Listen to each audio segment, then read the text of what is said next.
Steve Denise here, Director of Market and Product Development for Mazak Seeds, joined by agronomy lead in Ontario, Henry Prinzen.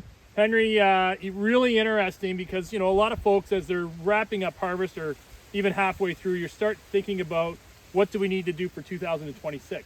Yeah. And one of the interesting questions, that is coming up is when you're at a part of the province where you've got really strong yields, what do I need to do from a fertility perspective going into beans or corn next year? And if I'm at the really low end of the spectrum where we got a lot of areas like that, what does that mean for what we have in the ground already? So what are your thoughts on that? For sure, Steve. I think it starts with good soil testing management, right? So, even these really high yields, they might be coming on very fertile farms. So maybe we're going to get away with it, mine a little bit, right?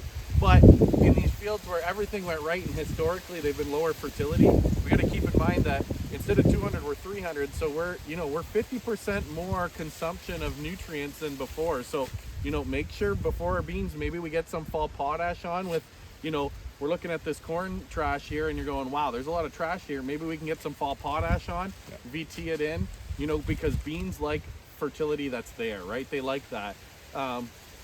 MAP we can consider, MAP we have to be really careful with erosion thoughts, right? So if we are going to put fall phos down, let's make sure we work that in good. And if we don't, it's still best to band our phosphorus, and that's how we're going to get our best bang for our buck in a year where, input side, it's expensive, right?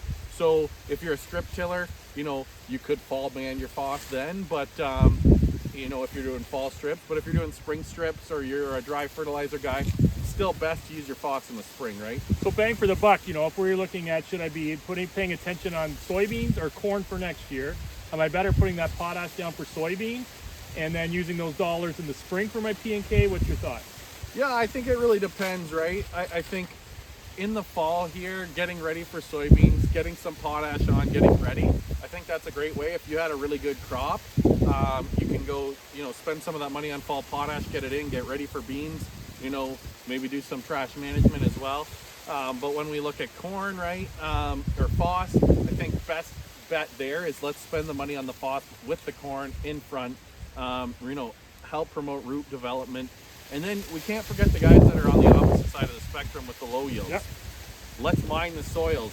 Honestly, it's a year to say, hey, let's save some money. Let's do, not the bare minimum, but let's maintain or cut a little bit because we have some extra left in the soil. Save some money because, we know it's going to be a little bit tight on the budget there this fall. Okay, and start with the soil test. That's right. Always start with the soil test. Very good. Agronomy considerations for 2026. That's our AgroMinute for today.